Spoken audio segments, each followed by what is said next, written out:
बिल्कुल ऐसा ही है, ऐसा ही है। इसके ऊपर मैंने आना है क्योंकि जो कहते हैं ना कि इजराइल के मतलब बहाने जो है वो पाकिस्तान भी निशाना बन सकता है, और वो कैसे, इसके ऊपर मैं आती हूँ। मगर फहद साहब आप क्या कहेंगे, क्योंकि जो इस वक्त की जो अलाइनमेंट है उस अलाइनमेंट के ऊपर बहुत बात हो रही है। मसलन चीन के अंदर एक बड़े प्लेटफॉर्म का बनना, एससीओ के इजलास, और उसके बाद फिर आप देखें कि इस पूरे रीजन में भारत ने उस प्लेटफॉर्म को कैसे इस्तेमाल किया, अमेरिका की तरफ से फिर भारत की तरफ उनका कैसे झुकाव हुआ।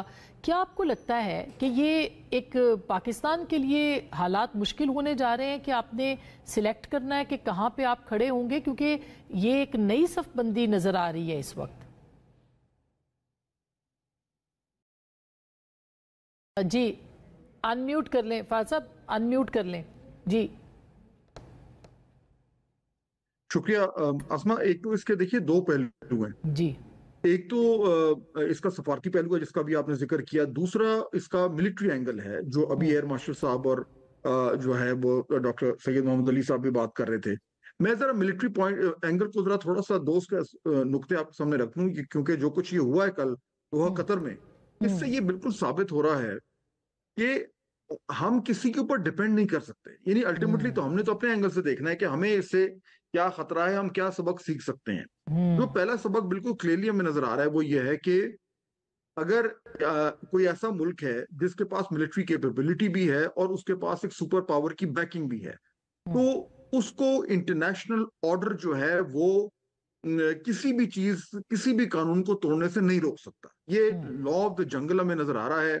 जो एक पूरा सिस्टम बना हुआ था इंटरनेशनल लॉज का, वो बिल्कुल मुकम्मल तौर पर खत्म हो गया। तो अब इसराइल जो कुछ कर रहा है उसके साथ चाहे अरब मुबालक मिले हों, उसके साथ चाहे कोई और भी मिला हो, लेकिन क्योंकि अमेरिका उसके साथ है और उसको ये परमिशन है कि वो अपनी मिलिट्री माइट के जरिए जो मर्जी करे। चुनाचे अगर मैं इसको अप्लाई करूंगा पाकिस्तान के ऊपर, आसमा हमारे साथ जो पिछले 3-4 महीने पहले जो मई में हुआ और जो हमने भारत को शिकस्त फाश दी, हमें ये जहन में रखना है कि अब हमें ड्यूल खतरा है।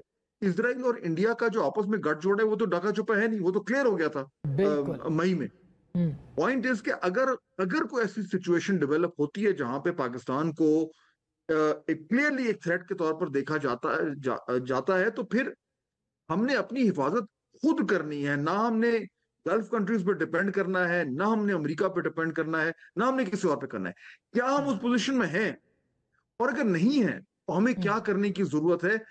the collapse of the rule based international order means कि every country for itself, and I think ये इस लेसन को हमें इंटरनलाइज करना बहुत जरूरी है। दूसरी बात very briefly diplomatically, I think देखिए हम अभी अच्छी पोजीशन में हैं। भारत को बिल्कुल उन्होंने पूरी कोशिश की है कि उनको चीन में जाके और एक ऑप्टिकल बूस्ट मिले, लेकिन frankly speaking as far as the global chess board is concerned, दो जो कैंप्स हैं उसमें हमारी इस टाइम पोजीशन अच्छी है। We played our cards well. अब देखना ये कि उस सफारती जो हमें एक स्वीट स्पॉट मिला हुआ है उसको हम लीवरेज कैसे करते हैं। और मेरे ख्याल में उसको लीवरेज करने के लिए हमें इकोनॉमिकली तो करना ही करना है, बट मिलिटरीली हमें अपने आप को नेक्स्ट राउंड के लिए तैयार करना निहायत ही जरूरी है।